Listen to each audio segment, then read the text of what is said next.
Eu sou a Thaís Roque e esse é o De Carona na Carreira, um podcast que apresenta as mais incríveis jornadas profissionais de executivos a celebridades.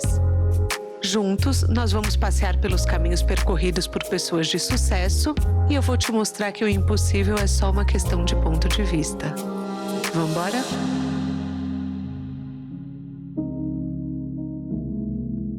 Ela tem um currículo invejável. Já trabalhou em marcas como Coca-Cola, Petrobras, Ambev, Unilever, Nestlé, entre muitas outras. Publicitária de formação, a Dé Bastos ganhou destaque no mundo online com o seu perfil Criando Crianças Pretas. Ela é membro do Conselho de Desenvolvimento Econômico, Social e Sustentável da Presidência da República, atualmente é sócia da MAP e presta consultoria como estrategista de comunicação para marcas como Natura e Bauducco. É jurada em Cannes, ou seja, um sucesso. Vamos embora entender essa estrada? Apertem os cintos que a estrada da Dé já começou.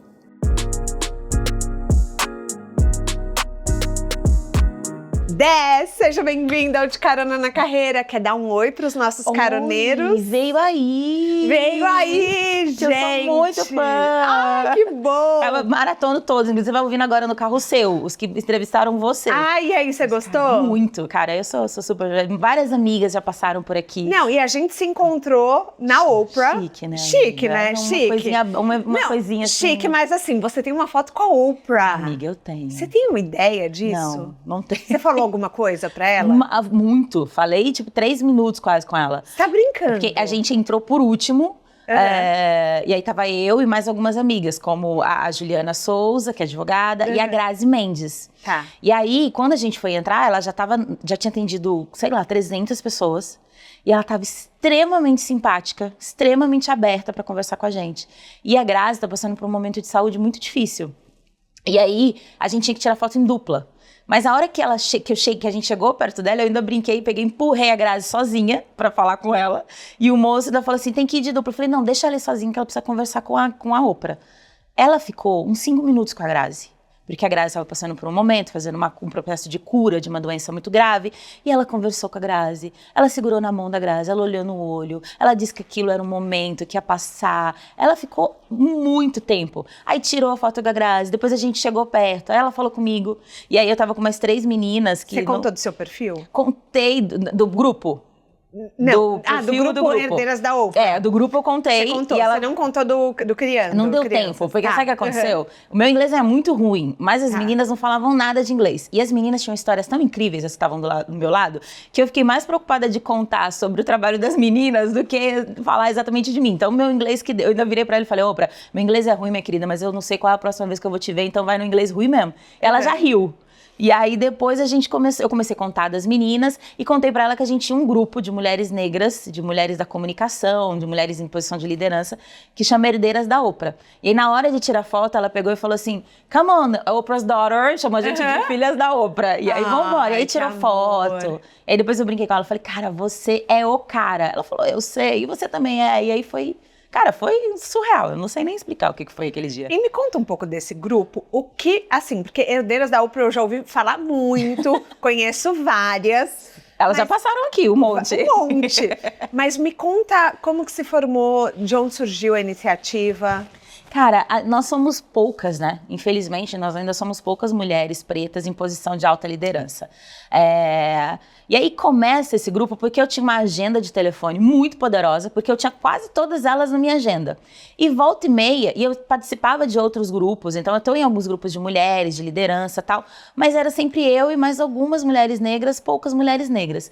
E tinha uma coisa tipo assim, você conhece uma advogada? Você me indica uma dermatologista, você me indica alguém assim? Era sempre essa troca.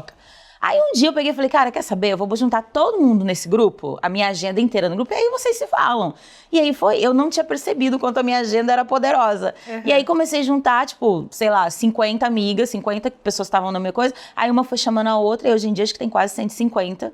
Mas é um grupo muito despretensioso, e é um grupo muito da gente trocar coisas que que às vezes a gente só consegue trocar entre a gente por estar, inclusive, solitárias em alguns espaços, sabe? Então, mas desde dica de dermatologista até compartilhar vaga, porque a gente quer que alguém, uma outra mana preta esteja com a gente. Então, ele é um grupo de acolhimento, é um grupo de WhatsApp mesmo, ele não tem grandes pretensões, mas é um ajuntamento mesmo. Muito legal, parabéns pela iniciativa. Imagina, mas eu só juntei minha agenda. Eu só peguei minha agenda, botei num grupo, Mas ainda assim, muita gente precisa desse espaço. É isso. E aí, como redatora, né? Falei, gente, que nome que vai ter esse grupo? A maior parte das pessoas eram de comunicação na época. Eu falei assim, herdeiras da Oprah. E aí tem a gente tem uma menina maravilhosa. Como é o nome, gente? A Bruna maravilhosa do Imagine Desenho, fez um desenho, e aí depois eu te mostro, e aí botou na capa do grupo e pronto, viramos um grupo de pessoas. E é muito legal porque, tipo, eu sou publicitária, sou redatora, mas Fez turismo, vamos contar essa história. Menina, eu pesquiso, entendeu? Ela é estudiosa. Fez turismo por 2 anos e depois... Mas você se encontrou na publicidade, Não, sempre foi publicidade. Turismo era porque eu precisava estudar. Mas é que eu tava falando um pouquinho antes, tem muita publicitária, mas tinha jornalista. Aí Cris Guterres... Conheço, já temos um episódio dela aqui. Sim, diva, musa maravilhosa, jornalista. Abriu o Herdeiras da Glória Maria.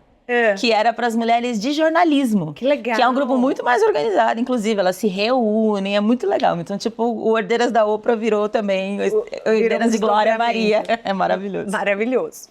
E assim, são inúmeros currículos, o seu currículo é muito extenso, são 19 experiências profissionais. Meu Deus, ela contou. Não, aparece lá no LinkedIn, 19. Li os depoimentos, Cíntia Pessoa, quero você aqui. Ela vai ter um ataque quando ela vê esse episódio, mas assim, muitos depoimentos lindos sobre você, mas uma coisa que me chamou muita atenção no seu currículo do LinkedIn foi que você coloca assim, que você é especialista em uma comunicação leve para assuntos complexos. Pois é. E eu pensei, tá aí uma habilidade que eu queria ter. Você tem. Eu não sei. Tenho assim, a certeza absoluta que você trata de assuntos aqui e a gente vai te ouvindo e nem percebe às vezes que a gente entrar em você é assim também. Mas eu gostei muito e eu queria assim uma dica pra gente começar o episódio.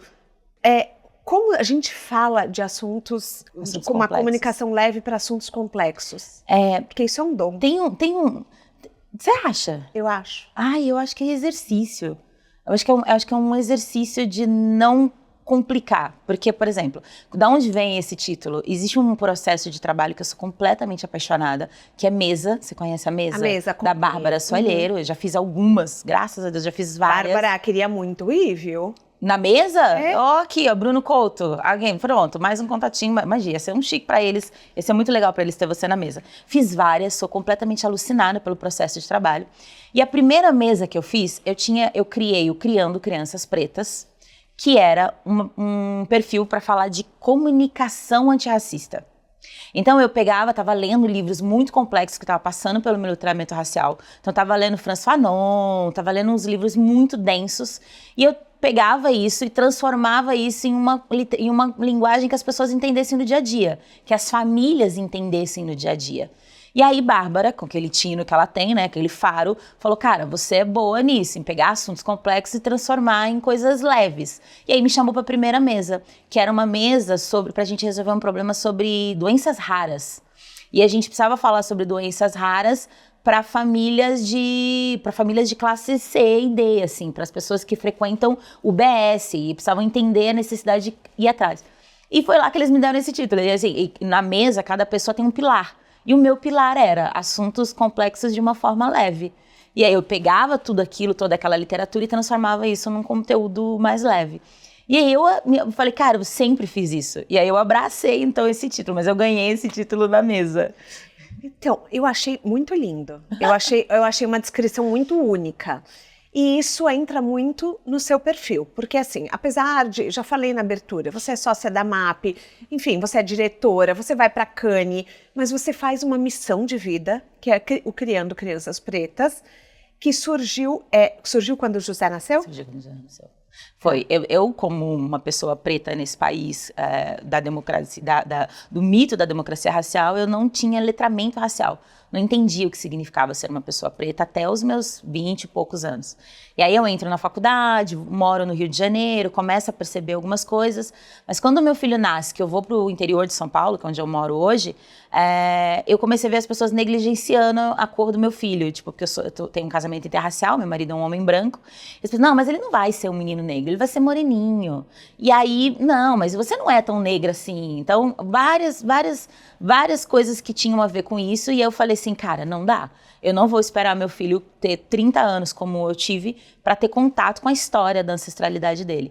E aí, como comunicadora, eu criei o Criando Crianças Pretas, que era isso. Eu lia e transformava isso num conteúdo. Então, por exemplo, eu lia Abdias do Nascimento e fazia um conteúdo do tipo, como cuidar do cabelo de crianças negras. O Emicida reconheceu esse conteúdo e amou. Ele disse que ficou emocionado. Imagina eu, então, né, Emicida? Imagina, se ele ficou emocionado. E foi esse do cabelo, foi né? Foi do cabelo.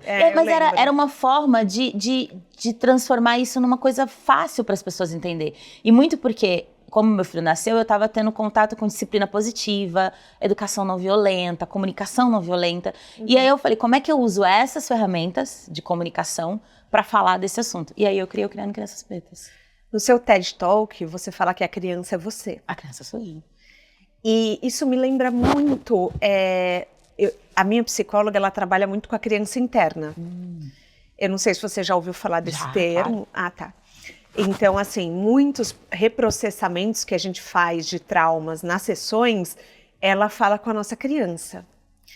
E me chamou muita atenção porque você tem 2 TED Talks, um sobre Criando Crianças Pretas e um sobre a abelha operária.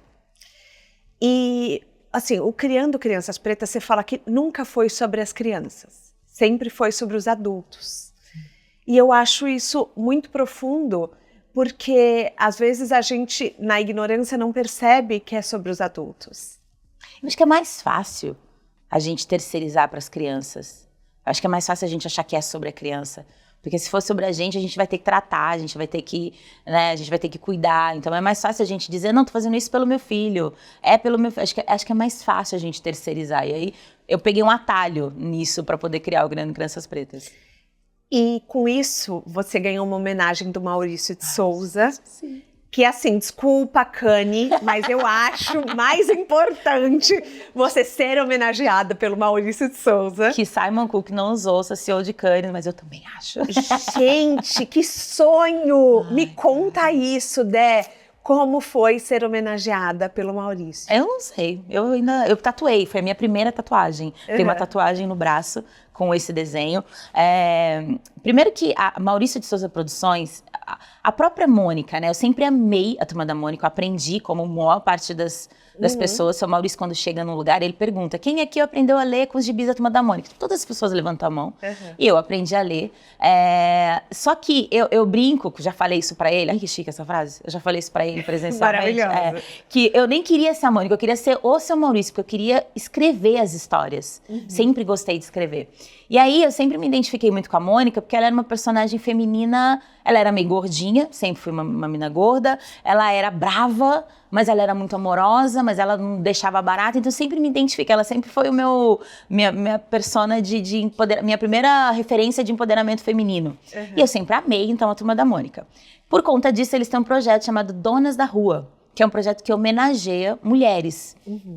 Que fizeram grandes coisas pra história. É bem estranho dizer isso e depois dizer que eu fui homenageada, porque eu não fiz grandes coisas, não, mas... Ué, mas peraí. E o seu trabalho no Criando? Eu sei, mana, mas é que é muita, né?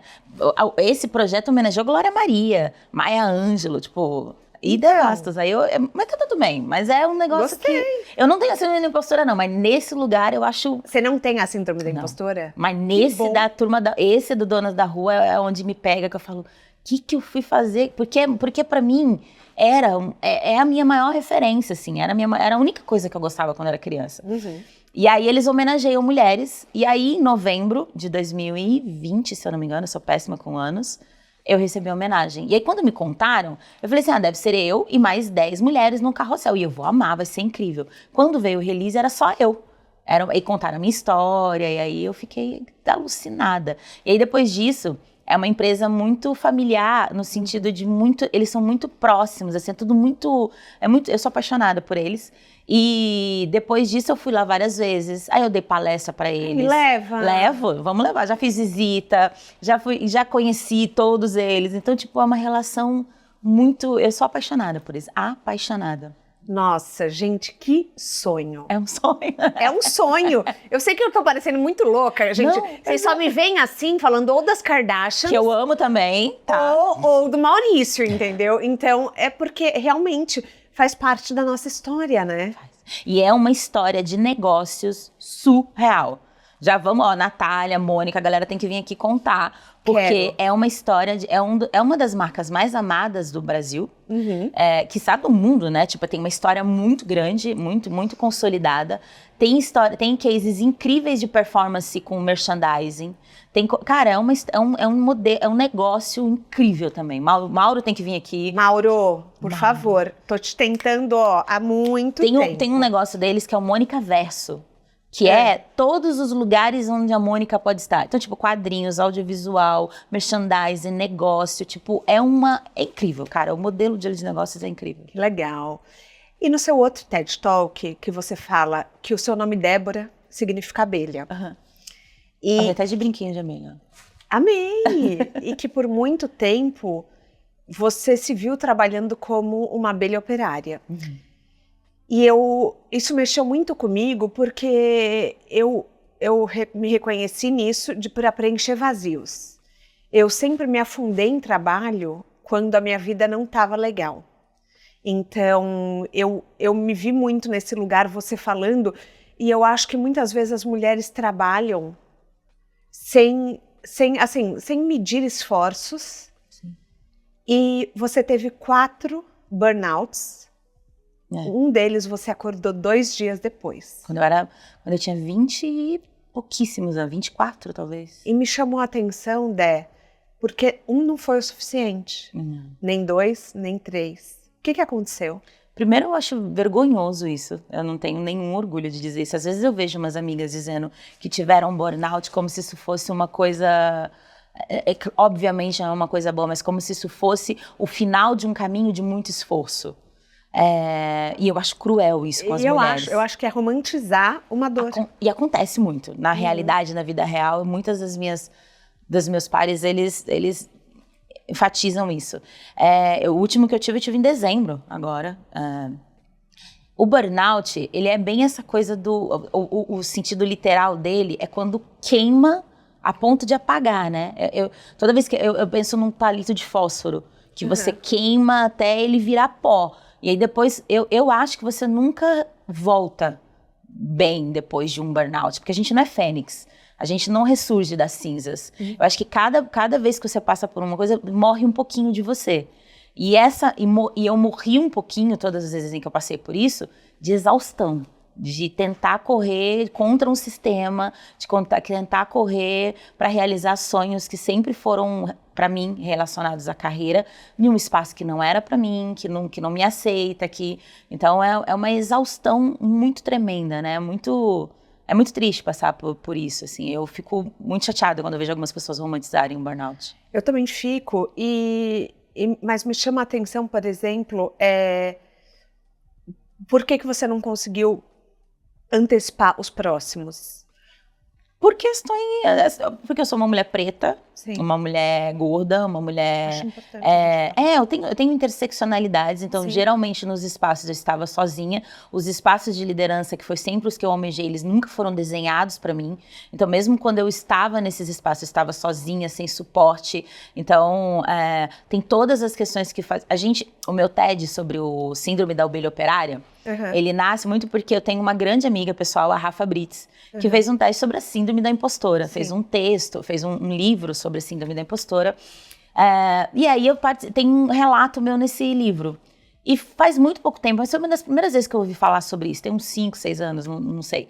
Eu ouvi falar sobre isso, e aí ela me pergunta, você tem a síndrome da impostora? Eu falei, não. Mas por que não? E aí comecei a tentar entender por que eu não me sentia nesse lugar. Cheguei à conclusão de que eu não me sentia impostora no lugar que eu estava porque eu nem estava, porque eu nem chegava lá. Então, e aí por um recorte social, por um recorte racial, enfim, eu nem estava nesses espaços para me sentir não dona daquele lugar. E aí, por conta disso, eu comecei a pensar na síndrome da abelha operária. Meu nome significa abelha, que é Débora em hebraico. Eu tenho fascínio por abelha e fui estudar a vida das abelhas e cheguei nesse lugar da abelha operária, que é aquela que operacionaliza tudo. É aquela que está sempre... Eu sou criativa, então eu dou aula de criatividade. E criatividade, ela é uma produção intelectual. Ela não é dada às mulheres. Ela é, se você for nas grandes bibliotecas da Europa, você vai ver só os bustos masculinos, né? A Grada Quilomba fala isso uma vez no podcast, eu adoro essa fala dela, que ela, se você for pensar, os bustos são sempre masculinos, de homens brancos, só a eles é dado o direito de pensar. As mulheres, elas fazem o quê? Elas gestam, elas educam, elas mediam, elas operacionalizam o que foi raciocinado antes por uma cabeça masculina. Então não é dado pra gente, assim, toda vez que você criar alguma coisa, você vai ser questionada. Eu não sei se você já passou por isso, mas várias vezes homens dão ideias péssimas e elas são executadas com muita tranquilidade. Eu preciso provar 2, 3, 4 vezes, 5 vezes a minha ideia, porque todas as minhas produções intelectuais, elas são questionáveis por essa sociedade. E aí eu falei, cara, eu não tenho a síndrome da impostora, porque eu não chego lá, mas eu tenho a síndrome da abelha operária. A que trabalha 2 vezes mais, que operacionaliza tudo, que abre mão do protagonismo, sabe? Que precisa fazer por mim e por mais 10 pessoas que eu preciso provar a minha existência naquele lugar. E aí eu criei a síndrome da abelha operária, que faz muito mais sentido pra mim no meu lugar hoje, sabe? Não, e eu gosto, você falou tanta coisa agora que dá um podcast inteiro. Ai, meu Deus, a convidada não cala a boca, né? Não, a convidada aqui não para de falar. Não, a gente gosta assim. Você trouxe alguns pontos que eu queria abordar. Primeiro que, muitas vezes, as nossas ideias são...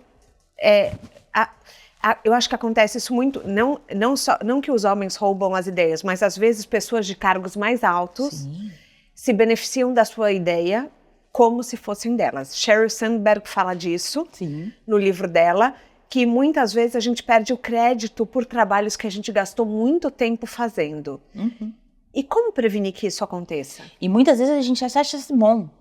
A pessoa, você ver que a sua ideia está sendo usada por uma outra pessoa e que de alguma forma a sua ideia vai ganhar a rua, até te dá um pouco de satisfação, porque pelo menos a ideia não ficou só em você.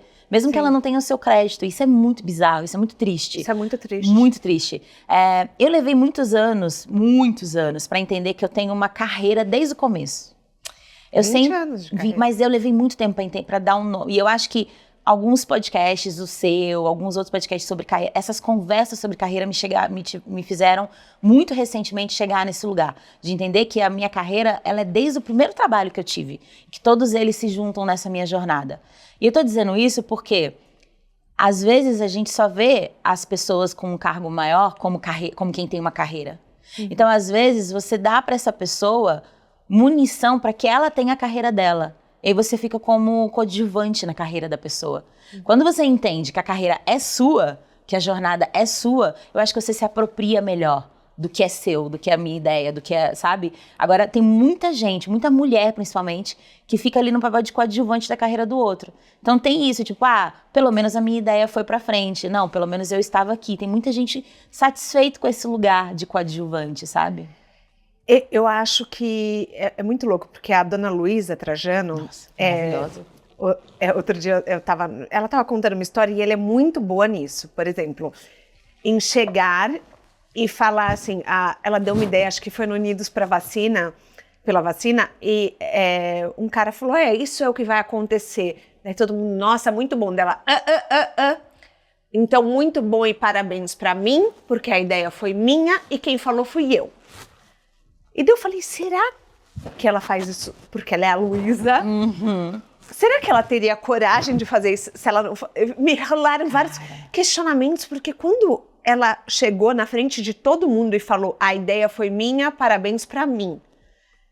Ela não precisa mais, assim, ela não precisa se justificar, ela não precisa mais de poder, ela não precisa mais de nome, ela já é a Luísa. E ela ainda busca autoridade sobre as criações dela.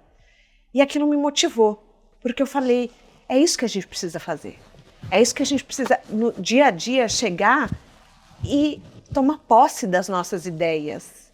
E às vezes a gente tem medo de parecer metida, arrogante. Por quê, né? Mas eu acho que é por conta disso, assim, a sociedade não gosta das mulheres. Vamos falar a verdade, né? Tipo, para além de questões de identidade, a gente está falando sobre como que toda essa história foi construída para que as mulheres pudessem servir, para que as mulheres pudessem operacionalizar. Então, a sociedade, ela não gosta das mulheres, ela não gosta das crianças. A sociedade, que eu digo, o sistema que faz com que as coisas tenham alta performance, né? Esse sistema não é feito para as mulheres. Então, eu acho que é muito hostil esses espaços. Os espaços de liderança geralmente são masculinos. E aí você chega, às vezes, sozinha nesse lugar. Às vezes você é a única mulher no meio de um monte de homem. Cara, você tem que ter uma segurança muito bem trabalhada para você conseguir se impor num espaço desse. E a gente não aprendeu isso. Não. A gente não aprendeu. A gente mesmo acabou de dizer, tipo, quando uma mulher se impõe, ela é o quê? Ela é arrogante, ela é grossa, ela é prepotente, ela é masculinizada, né? Então, coisas que para um homem é muito comum. Eu lembro de um apresentador muito famoso de televisão que tinha um programa que demitia as pessoas, e aquele comportamento dele era lido como o ápice de uma vida profissional. Aquilo era incrível, não era? Você olhava e falava, meu Deus, que homem maravilhoso, que homem poderoso. Imagina uma mulher fazendo aquele mesmo trabalho. Não, a gente pega Serena Williams, quando ela teve, tipo, na quadra, que ela teve um ataque, tipo, daí perguntaram, se ela fosse um homem preto? Imagina. Ainda mais uma mulher negra. Exatamente. Que aí fica no estereótipo da negra raivosa. Exatamente. Sabe, interseccionalidade popularmente falando pra mim, é o buraco cada vez mais embaixo. Explica o que é interseccionalidade para os nossos ouvintes. Interseccionalidade são camadas, né? Tipo, imagina que tem camadas de várias coisas. E aí eu brinco no meu Transformando em Assuntos Leves, que o buraco é mais embaixo. Então, por exemplo, você sofre machismo por ser uma mulher. Eu sou uma mulher negra, então eu sofro machismo e racismo. Eu sou uma mulher negra e gorda, então eu sofro machismo, racismo e gordofobia. Se eu fosse uma mulher trans, eu ia sofrer machismo, racismo, gordofobia e transfobia. Então, são as camadas que vai fazendo as coisas ficarem mais difíceis. Ser uma mãe solo é muito difícil. Imagina ser uma mãe solo negra, periférica, sabe, com um trabalho de base. Então, são as camadas que vão fazendo o negócio ficar mais difícil. Uma mulher branca e gorda, ela sofre machismo e gordofobia. Uma mulher gorda, branca, gorda e lésbica, ela sofre machismo, gordofobia e homofobia, e a lesbiofobia. Então, são as camadas mais profundas do BO, entendeu? Mas você sabe que eu entrevistei a Bielo Pereira? Maravilhosa, é do nosso casting, amo. Ela é maravilhosa, é verdade, ela é da MAP. Eu entrevistei a Bielo e a Bielo falou para mim, Thaís, as pessoas estão prontas para falar sobre raça, as pessoas não estão prontas para falar sobre gordofobia. E na época eu não tinha feito a bariátrica ainda, e eu conversei muito com ela, ela falou, as pessoas me chamam para as empresas, mas elas querem falar sobre raça, mas elas não querem falar sobre peso. Eu vou te falar uma coisa que eu não falei em lugar nenhum ainda. Eu fiz uma bariátrica, tem 3 meses. Eu ainda não falei isso em lugar nenhum. Não falei isso publicamente, não falei isso nas minhas redes, não falei isso em lugar nenhum. Eu fiz uma cirurgia bariátrica tem 3 meses. E... Eita. Vambora, tô aqui. É porque eu não falei isso ainda. Eu não tinha falado. Mas eu preciso falar depois dessa fala, porque quando eu estava internada para fazer a bariátrica, eu ainda estava muito resistente a fazer. Porque, diferente das pessoas, eu tinha muita mobilidade. Eu sempre... Eu também. Eu tava bem, assim. Claro que eu tomava remédio de pressão alta, diabetes, essas coisas, óbvio. Mas num quadro, ele poderia ser muito pior. Tá. Mas eu estava ali, eu estava resistente a entender por que eu estava fazendo aquilo, apesar de fazer terapia, apesar de ter uma baita de um time de apoio, assim. Inclusive, um dos fatos pelo que eu não contei é porque é um processo muito caro. Sim. É um processo entre as vitaminas, entre a minha equipe interdisciplinar. É muito caro. Então, eu não acho que isso deve ser falado sem muita responsabilidade, né? Sim, eu sempre falo para as pessoas, eu não incentivo. É isso. Exatamente. Eu sempre deixo esse disclaimer, eu falo... Eu queria que as pessoas, por exemplo, a protagonista do meu livro é uma mulher gorda que se aceita. Sim. Então, e assim, mesmo eu sendo, na época, uma mulher gorda, eu sempre transei de luz acesa. Não era por isso que eu estava fazendo. Eu estava fazendo por mim. E eu falo para as pessoas, não façam, não precisa fazer.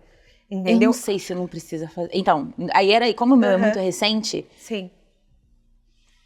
É duro isso, mas eu não queria, mas eu precisava. E eu explico por quê, e muito por conta dessa fala que você falou da bielo, da gordofobia. Cheguei num hospital para fazer, e aí eu ainda estava meio resistente, mas estava tudo sob controle ali, bem tratada, bem cuidada, num dos melhores hospitais do Brasil. Cheguei para fazer num quarto só meu, assim, com toda a estrutura que você pode imaginar para fazer isso, com o meu marido do meu lado, tipo, com toda a estrutura. E aí eu sentei na maca, quando eu sentei, o enfermeiro veio e trouxe pra mim o avental e a touca. Eu uso trança. Trança, eu sempre brinco que trança é meu cabelo natural, só que é um cabelo sintético. Então, pra cirurgia, muitas das vezes você tem que tirar. Já tá provado que você não precisa tirar, que você pode isolar, mas assim, eu sofri racismo no meu parto, racismo obstétrico, por conta justamente da trança.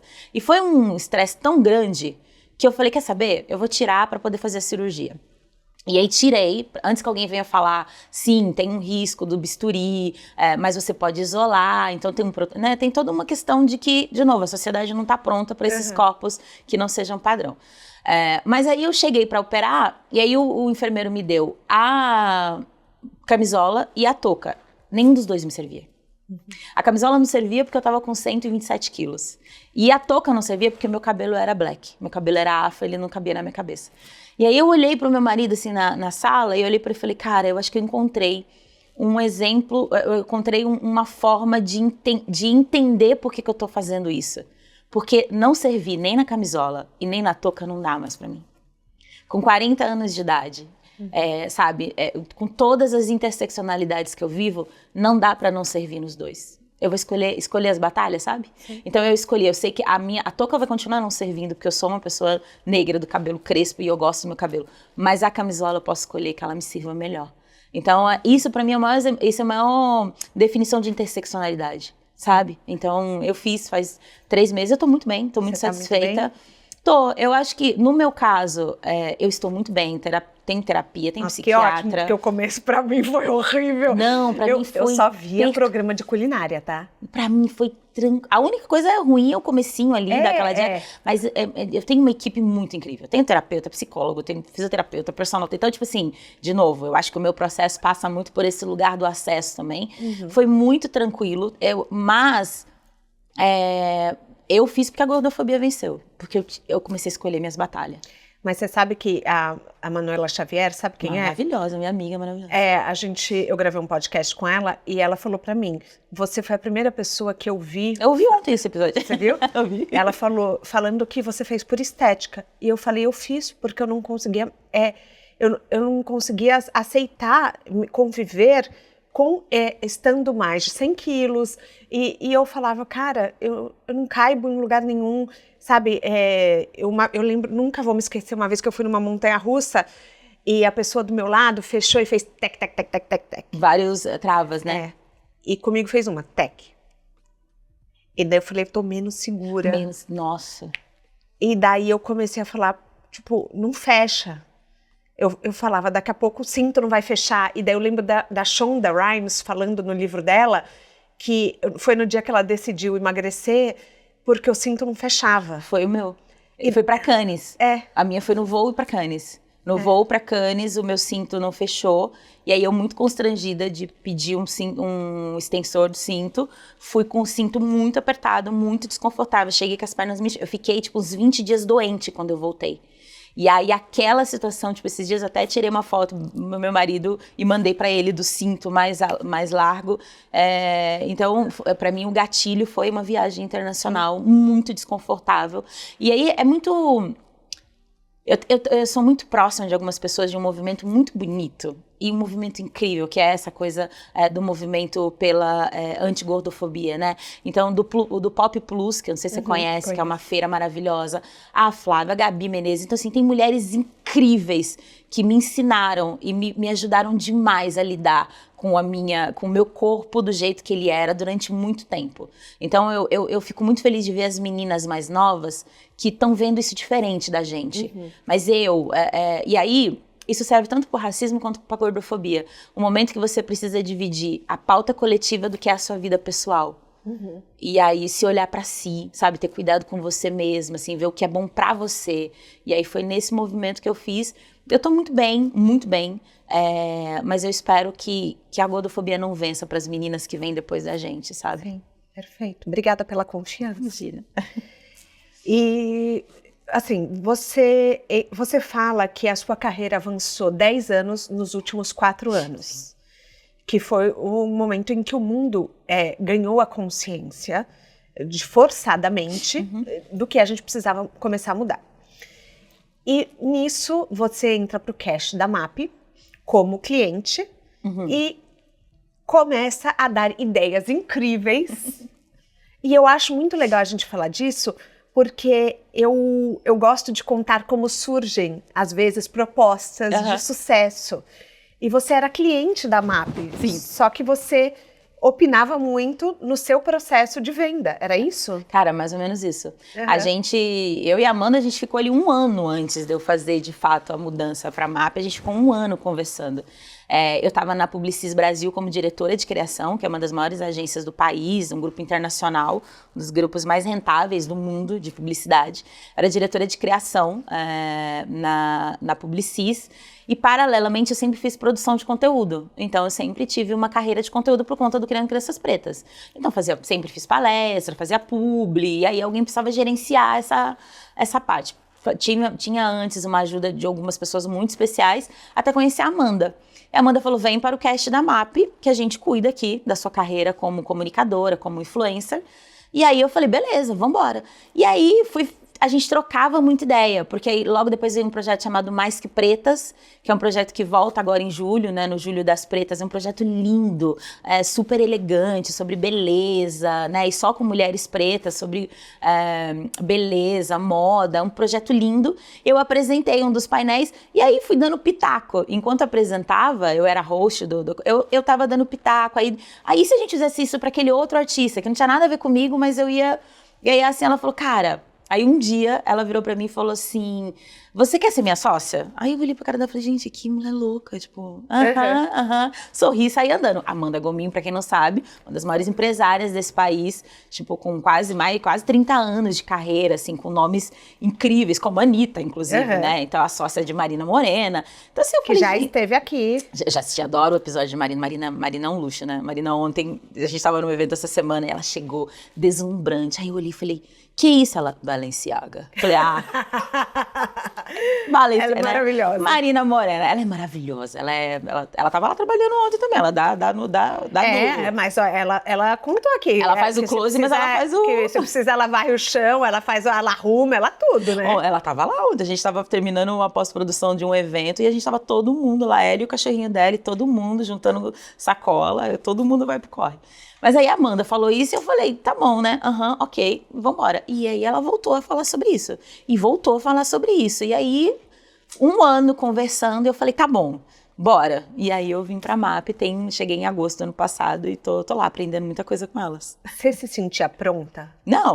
Não sinto até agora. Às vezes eu tô numa reunião, esses dias tava a gente numa reunião com um cantor muito famoso, e com o Ian Scioli, tipo, pra mim, eu sou apaixonada pelo trabalho do Ian, e Marina, e Amanda, e eu assim, sentada, assim, olhando, falando, o que eu tô fazendo aqui, gente? Mas não, eu juro que não é a síndrome da impostora, é mesmo um lugar de deslocamento.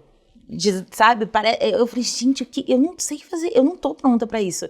E aí depois eu falo alguma coisa, não, tá, peraí, eu tô pronta, eu sei por que eu tô aqui. E aí a gente continua. Daí você se lembra, né? Aí eu me lembro por que eu tô fazendo ali. Porque exato. Muitas vezes, quando eu imagino que, assim, quando as coisas começam a escalar muito, exato. Porque hoje você tá num nível de carreira, assim, de muito status. Sim.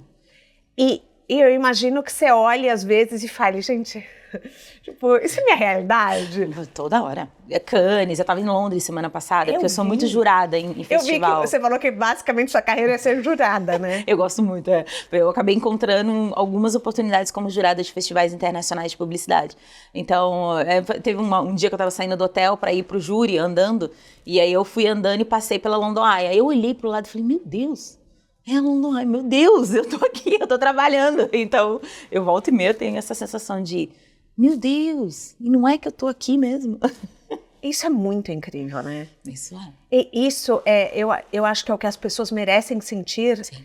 em diferentes escalas, claro, cada uma na sua especialidade, e eu sei que você foi, segundo um termo que você usou, perifericamente, desbravando para chegar no lugar que você queria. Você pode contar? Essa é uma entrevista que eu dei para Forbes, né? Forbes, Que é outra fase bem legal também, né? É uma entrevista que eu dei para Forbes. E foi título, e eu até achei curioso eles usarem periférica, entre aspas, no título, porque me chamou a atenção, eu falei, nossa, eu nunca vejo aspas em um título.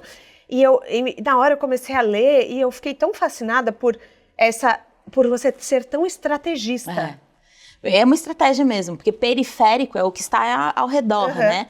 E aí, quando eu entro na faculdade, você falou que eu fiz turismo. Na verdade, eu precisava fazer faculdade. Porque eu nunca sonhei em ser mãe, em casar, eu queria ter uma carreira, porque eu também via na carreira a única forma de ter uma ascensão social e dar uma vida melhor para minha família. Então, eu queria ter uma carreira, eu queria estudar. Ontem, eu vi um post da Nath Finanças, uma menina muito incrível, falando justamente sobre isso, assim, eu vejo muita gente falando que agora ninguém mais faz faculdade e tal, enquanto as pessoas que têm um poder aquisitivo continuam estudando, continuam fazendo faculdade. Eu dei um exemplo sobre o filho da Luciana Gimenez que acabou de se formar em Nova York. Então, eu acho que para as pessoas que não teve acesso, façam faculdades, porque não é só sobre aprender uma profissão, é sobre mudar um mindset, é sobre a relação que você vai ter com as coisas. Então, eu sempre tive um sonho de fazer faculdade. Claro, eu sempre quis fazer comunicação, porque eu nasci comunicadora. Eu sou comunicadora de nascença. Sou publicitária de formação e comunicadora de nascença. Sempre quis fazer comunicação, mas era o curso mais caro.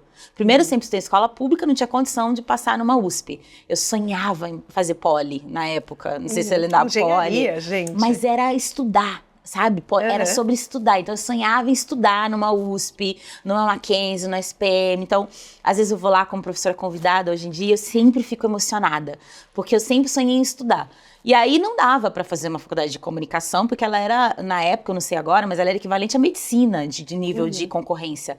E aí o meu pai falou assim, a gente consegue pagar turismo. Eu falei, então vamos embora. E a gente fez numa faculdade que eu fiz, numa escola que já fechou. Inclusive, a faculdade era tão ruim. A faculdade era tão ruim que fechou a faculdade. Mas era o que eu conseguia fazer, era o que meu pai conseguia pagar, ali trabalhando todo mundo junto, eu e meu pai todo mundo junto.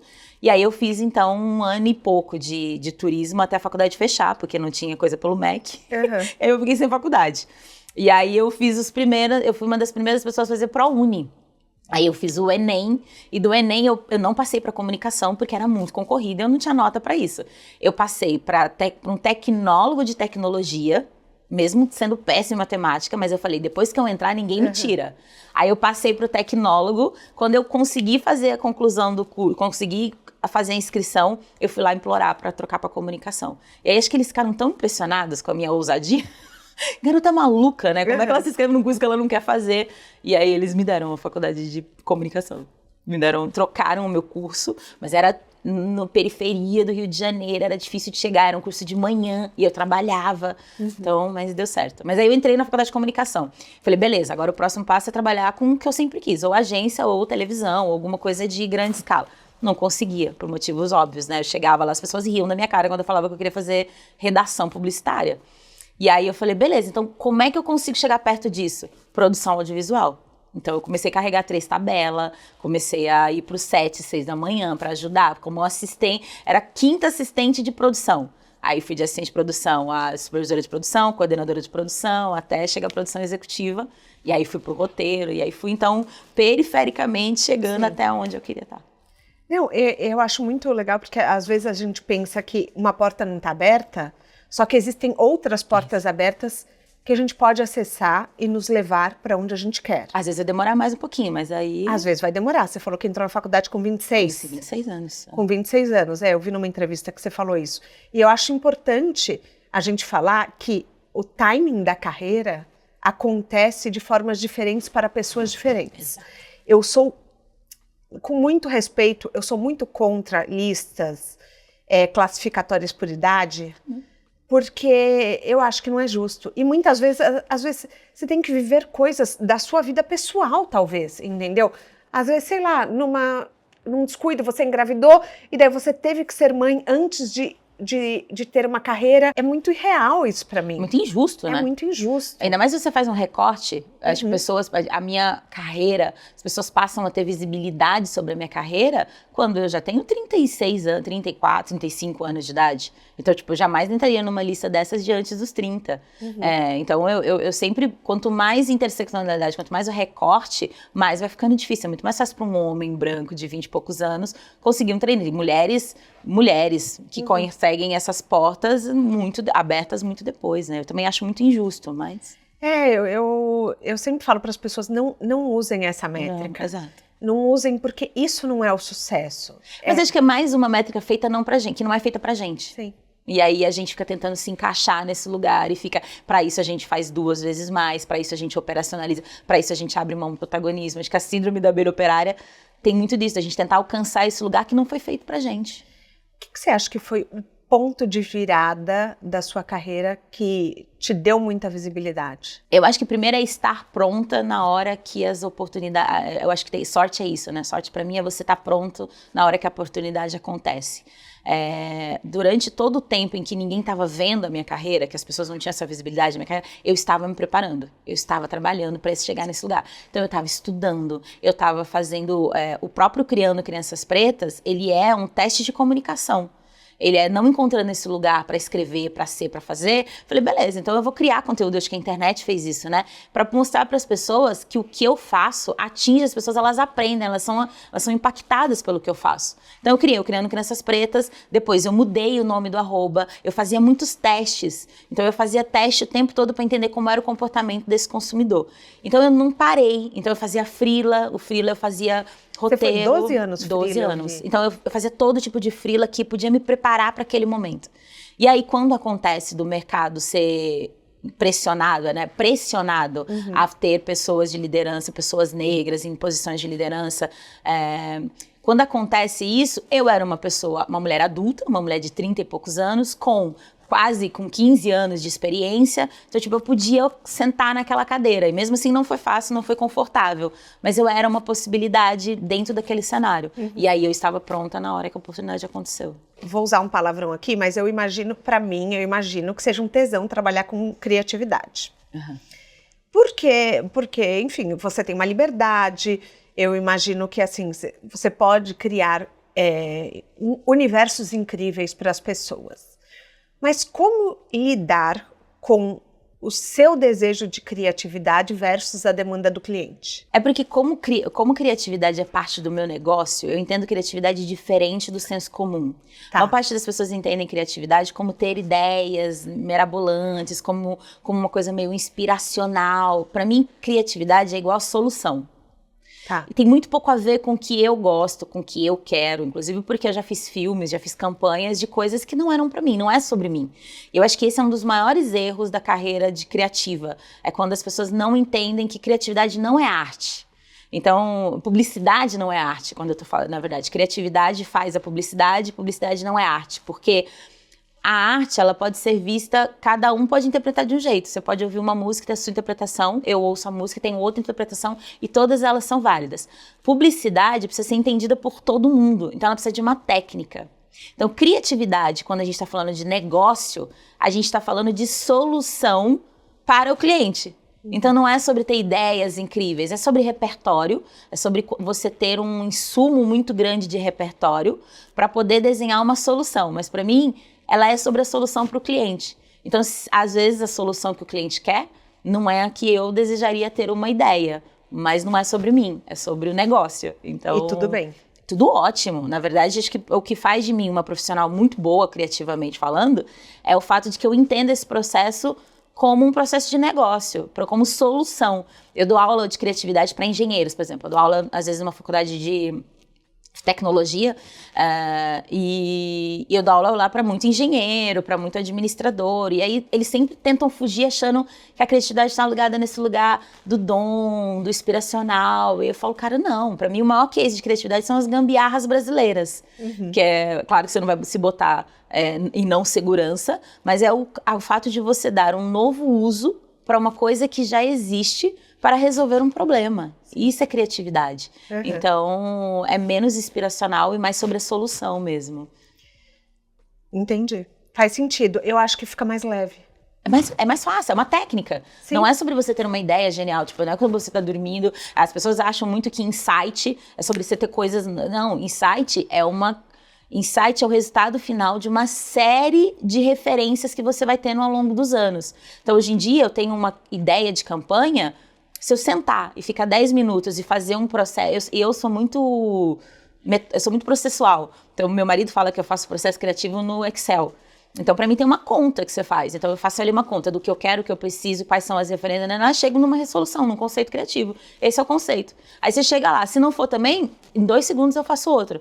Em 3 eu faço outro. Então, tipo, para mim é uma técnica, não é um dom. Muito pelo contrário. É um exercício. Que bom. Que bom. Dá esperança, sabe? Dá esperança. Vou ler porque é muito grande. Ai, meu Deus. Vamos lá. O que é? Será que é minha Você conta? é conselheira consultiva no Conselho de Desenvolvimento Econômico Social Sustentável, o louco, da Presidência da República. O que um cargo de tamanha pompa e nome faz? Porque assim, ontem eu olhei, eu falei, meu Deus do céu, o que será que ela faz? Cara, eu sou rainha da aleatoriedade, né? Tipo... Esse episódio foi de Maurício de Souza, a presidência da República, a Cane, a tudo. A Estácia, a Madureira, a Maria. Essa sou eu, cara. Isso porque a gente não contou que você vendia pão. Que eu vendia pão. Na bicicleta. Exato. Nossa, quando eu era criança, foi meu primeiro... Seu primeiro emprego. Isso porque eu ainda não cheguei lá, hein? Cara, eu sou a rainha da aleatoriedade. Eu adoro ser a rainha da aleatoriedade. O que acontece? E aí, isso não tem nada a ver com partidário. Isso não é uma conversa partidária, isso não é. Isso é uma conversa política. E a gente tem muito medo de política, né? Porque misturou-se muitos conceitos de político com partidário nos últimos anos. Política é o que faz bem para um todo. Política é o que faz bem para todo mundo. E a gente não deveria ter aversão à política, muito pelo contrário. A gente deveria estar mais engajado. Este governo que está agora vigente, anteriormente, ele já tinha o Conselhão, que nada mais é do que um monte de pessoas que são representantes da sociedade civil. Então, sempre teve essas pessoas. Então, pessoas de movimentos sociais, pessoas de empresas, pessoas que não têm vínculo partidário. Então, tipo, não tem cargos públicos partidários, são pessoas da sociedade e que pitacam dentro da esfera pública. E aí, esse conselhão, ele foi destituído nos últimos governos e agora ele voltou. E aí, quando ele volta, eu sou convidada em 2021, 22, eu acho. Eu sou péssima com data, 22. Ele volta com mais de 200 nomes da sociedade civil, entre eles o CEO do iFood, pessoas da Microsoft, pessoas do Google, pessoas de várias empresas brasileiras, pessoas de movimentos sociais. Então, são mais de 200 pessoas que se reúnem, fazem grupos de trabalho divididos por pautas, e esses grupos de trabalho tratam de questões que depois vão ser levadas para o presidente. Tá. Então, por exemplo, eu estou em alguns grupos de trabalho como reforma tributária. Então, assim... Mas o que você tá fazendo lá, mulher? Então, mas exatamente isso. Tipo, eu sou uma pessoa da sociedade civil. Hoje eu estou ali muito representando a cadeira de comunicação. Então, tipo, o que o nosso mercado de comunicação... Onde que impacta o nosso mercado de comunicação dentro de previdência privada, por exemplo, que isso nem seria ouvido. Então, por exemplo, a gente tem um mercado muito de freela. Quando que essa conversa, que é uma coisa, o freela é muito comum para o nosso mercado de comunicação, quando que essa conversa chegaria dentro de uma conversa no Estado sobre reforma tributária? Então, esse é o meu papel. Eu sou conselheira consultiva, é da Pitaco. Então eu falo assim, cara, beleza, mas para aquela situação onde a pessoa, ela não paga não sei o que lá, porque ela é freelancer, não sei o que lá, como é que faz? Aí, tipo, tem um ponto de intervenção ali, cara, vamos pensar sobre isso também. Então, quando você fala isso dentro daquele cenário, você está botando aquilo em pauta. Então, renda básica, cidadania, todas essas conversas, letramento racial, tipo, então, todas essas conversas que acontecem dentro daquela esfera pública, que é tanto do presidente quanto dos ministros, elas são discutidas antes, previamente, por pessoas da sociedade civil. E eu sou uma dessas pessoas. De quanto em quanto tempo vocês se reúnem? Quase todas. Tem grupos de trabalho que a gente faz online, e aí você vai fazendo os grupos de trabalho, porque você trabalha o ano todo, levanta-se um tema, vota-se num tema, e depois você trabalha num grupo um ano todo, e depois no final do ano você apresenta isso para uma plenária, e 2, 3 vezes por ano a gente se reúne em Brasília para poder apresentar isso para o presidente, para apresentar isso para os ministros. Como você organiza a sua agenda? Cara, organizando mesmo, já foi mais difícil. Esse é um dos momentos pelo eu escolho sair do mercado corporativo e nessa empreitada de sociedade para ter um pouco mais de flexibilidade com a agenda. Mas hoje é tranquilo, com muita organização mesmo, assim, com muita... dando espaço para todas as coisas, inclusive para descansar. Mas aí... Isso que eu ia perguntar. Eu descanso muito. Isso é prioridade. Burnout 5 não vem aí, Não, né? de jeito nenhum, Deus amado. Não, hoje eu me priorizo. E eu acho que essas questões de saúde eu fiz 40 anos. E aí foi um dos momentos que eu falei, cara, agora é a hora de eu olhar pra mim, de eu cuidar de mim. E aí, entre eles, está passar mais tempo com meu filho, ter mais tempo pra descansar, ter mais tempo pra fazer as coisas da minha pauta de impacto social, que é importante pra mim. E aí eu me organizo bem, dá pra organizar tudo. O que é sucesso pra você? Sucesso pra mim é poder pagar bem os meus boletos e os boletos das pessoas que eu amo. Um dos maiores sonhos da minha vida era poder pagar plano de saúde pro meu pai e pra minha mãe. E eu consigo isso já há alguns anos, então pra mim isso é um KPI de sucesso. Sucesso pra mim é conseguir dormir, sabendo que eu não fudi a saúde mental de ninguém. Sucesso pra mim é estar aqui nos lugares em que eu tenho hoje como referência. Sucesso pra mim é estar aqui conversando com você, que tá todos os dias no meu carro. Então, sucesso pra mim é estar nos espaços em que eu admiro, que são referência pra mim. A gente tem um quadro aqui que chama Pneu Furado. Toda estrada tem erros. Sim. Mas tem erros que no fim a gente fala graças a Deus que aconteceram. Qual foi um erro que hoje você é grata por ele ter acontecido? Cara, eu pensei muito nessa resposta, porque eu ouço muito. Então, eu pensei muito nessa, fiquei pensando, meu Deus, o que eu vou responder como pneu furado?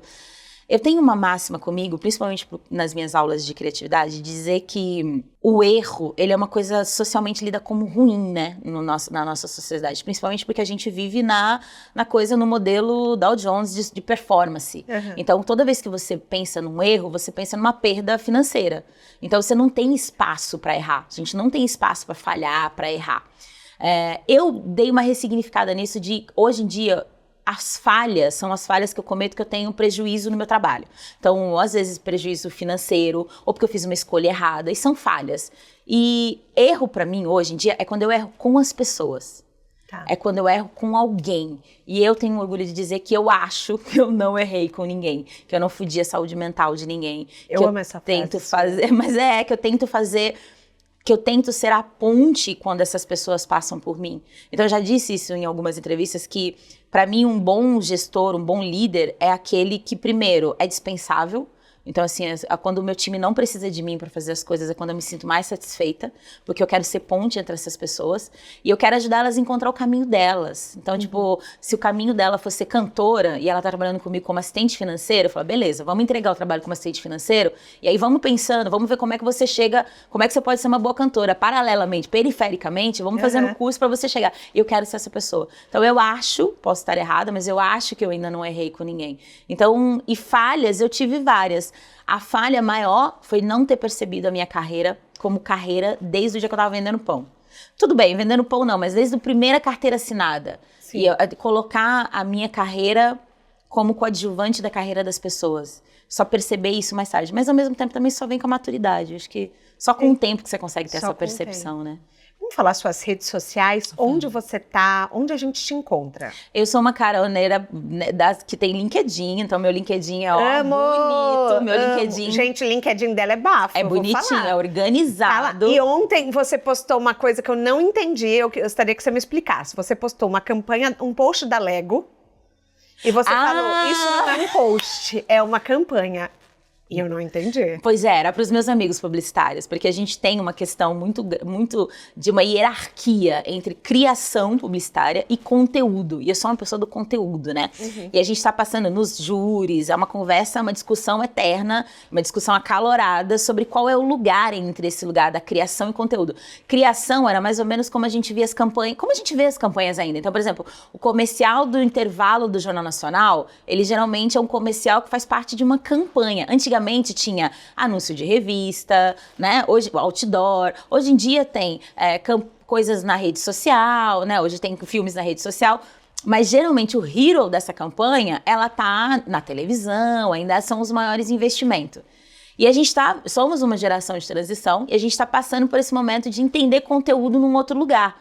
O filme que passa na televisão, ele já não é mais o filme hero. Às vezes ele é um post. Sim. Só que ele não pode ser tratado como um postzinho, como antigamente falava, pega aí, faz um postzinho aí, faz aí, tipo... E aquilo da Lego era um gatinho de Lego em cima do computador e o texto era um monte de... como se o gatinho tivesse pisado. E aquilo é genial, assim, aquilo foi lido por muita gente como um post na internet. E pra mim aquilo é uma campanha, pra mim aquele é o hero, aquilo... Inclusive porque chegou em mim, chegou em um monte de gente que não é o público-alvo. Mas as pessoas não estão prontas para essa conversa. LinkedIn. É verdade, LinkedIn, Instagram. No Instagram eu tô como Eudebastos. Também tô no Criando Crianças Pretas, que é o meu projeto que fala sobre comunicação antirracista. Eu acho que é isso. Isso. Eu vou deixar todos os links no descritivo do podcast. Na sua mala de viagem, um livro, um filme, um TED Talk. Não vale o seu, porque o seu eu já vou deixar. Ai, gente, um TED Talk, sem dúvida nenhuma, da Chimamanda. Legal. Que fala sobre o perigo de uma história única, que é o melhor, e é um dos mais vistos da história do TED. E eu acho que ele explica muito pra gente sobre o perigo de uma história. A gente fala de diversidade hoje em dia como se diversidade fosse uma coisa boa. Ela é muito boa, mas ela é muito difícil na prática. E diversidade, diversos somos todos, depende do ponto de vista. O ponto de vista sempre vai ter a história de quem conta. Então eu acho que ali você aprende sobre estereótipo, ali sobre o perigo de contar uma história com um viés só. E eu, como sou a rainha da aleatoriedade, levei muito a sério essa história de você poder ter vários papéis, de você ver a história de vários pontos. Então, da Chimamanda, sem dúvida nenhuma. Um livro... Nossa, cara. Eu vou dar um livro que eu até indiquei esses dias na Forbes, que era um livro sobre a regra não ter regra. Netflix, sobre a cultura da reinvenção. Boa. Eu acho que a gente está passando por um processo de transição. Alguns processos mudaram na forma como a gente faz negócio. Tá difícil para muita gente se adequar nesse lugar. Eu acho esse um livro, um norte, para você ficar mais aliviado quando você não entende muito bem como é que você faz inovação na prática. Quando tudo parece muito hiperestimulante, eu acho que esse livro dá peraí, é mais fácil, é mais simples, é só eu ouvir, é só sobre soft skill, né? É sobre eu ouvir sobre os meus instintos, então eu gosto desse livro. Muito bom. E um livro? Um filme. Se você quiser, senão tudo bem. Cara, eu gosto muito tem uma série que fala muito sobre processo, chama Urso. The Bear. Eu acho essa série maravilhosa para você que quer chegar num lugar de liderança. Porque é sobre um negócio que é familiar, e aí eles estão tentando institucionalizar aquele lugar. Mas é uma série densa, né? Porque assim... Ai, amiga, mas não pode ser docinho não, amiga. Você vai assistir Sex and the City pra ganhar dia. Sex and the City a gente assiste pra se divertir. É que eu assisto The Bear, eu fico sempre esperando um romance, alguma coisa, e não tem. No The Bear não tem. Não tem, ela é densa. Mas ela é isso, ela é mas ela é a vida corporativa, de verdade. Que é aquele processo, aquela dificuldade que a gente tem de entender aquele ambiente, o desejo que a gente tem de institucionalizar, de botar coisas na prática, versus as pessoas. Então, o que eu gosto, pra mim, é uma ótima lição de como você conseguir estar nesses espaços que só são bonitos na rede social. Na vida real, o mundo corporativo é dolorido. Sim. Então, eu acho ele uma boa lição. Pra trabalhar, você assiste The Bear. Depois você assiste Kardashian, que a gente ama, Sex and the City, que a gente ama. Mas pra trabalhar, você precisa aprender a lidar com... Eu tenho uma frase horrível de uma chefe minha, que é: você quer nadar com os tubarões, não sangra, né? E é péssimo. Eu falei pra ela: mas eu sou mulher, minha filha, eu já nasci sangrando. Ela falou: então contenha, segura, tenha estratégias. Então é duro, não é brinquedo não. A gente chega ao fim da nossa carona, eu amei. Eu tava apaixonada pela sua história, mas sentar com você, te ver de coração aberto aqui, muito obrigada. Eu sou muito, já falei, vou falar de novo. Beijo pro Gui, que fez essa junção acontecer. Ele falou, você precisa levar ela pro seu podcast. Ele sabe que eu briguei com o Gui, né? Briguei de se bloquear. Briguei, tipo, Gui... Não, tem que contar essa história, porque o Gui é um homem branco e o Gui, maravilhoso, hoje em dia, meu amigo que eu amo, ele é sócio da Favela Holding. Da Favela Holding. E aí, uma vez, eu tava com a virada, atravessada, e ele postou um negócio sobre uma pessoa que ele tinha contratado, uma pessoa branca que ele tinha contratado. E aí eu peguei e virei, mandei uma mensagem pra ele. Falei assim, quando é que você vai contratar uma mulher negra pra ser sua sócia? Quando você vai contratar uma mulher negra pra um cargo de C-level? Aí ele virou pra mim e falou assim, mas você não me conhece. Você não conhece a minha história? Como é que você me cobra assim? Eu falei, e aí, a gente se bloqueou. Mentira! Se bloqueou no LinkedIn, se bloqueou no Instagram. Eu falei, abusada, e não sei o que lá, não sei o que lá. Aí dá algumas horas ele arrumou um jeito de falar comigo, eu não sei nem como. Ele falou assim, vamos começar de novo? Eu não quis ouvir você, vamos conversar de novo. Eu falei, vamos começar de novo. E aí, hoje em dia, é um parceiraço e a gente troca. Eu já dei várias indicações pra ele de pessoas pra contratar. Então, é bem o meu lugar, assim, é bem esse lugar de... entre querer ser muro e ser ponte, sabe? Sim. Querer ser ponte. E graças a Deus encontro um monte de gente que quer ser ponte também. Mas não é suave, não é gostosinho. O importante é que depois a gente continua se relacionando. A gente foi pra Cannes juntos. Então, tipo... Olha, Gui, eu quero o Celso Ataíde aqui. Já trouxemos Preto Zezé, mas Celso, que é bom nada. Mas a gente consegue. É porque ele vive no mundo, né? É um cidadão do mundo. Mas o Celso, pô, vem aqui, uma carreira brilhante. Pois é, isso que eu quero. Muito obrigada. Obrigada a você, de verdade. Como eu disse, eu já acompanho muito o seu trabalho. Quando eu fiz a minha transição ali entre a agência e a MAP, eu ouvi muita coisa sobre carreira. Eu aprendi bastante. Você faz um trabalho lindo. Muito obrigada. Muito obrigada. O De Carona na Carreira tem a consultoria de conteúdo do Álvaro Leme, a supervisão do José Newton Fonseca, a sonoplastia e edição do Felipe Dantas e a identidade visual do João Maganin. Todas as dicas que a gente abordou aqui estão no descritivo do podcast na plataforma que você nos escuta. Bora lá no Instagram falar mais sobre o episódio de hoje? A gente volta na próxima semana com mais um De Carona na Carreira. Beijo grande.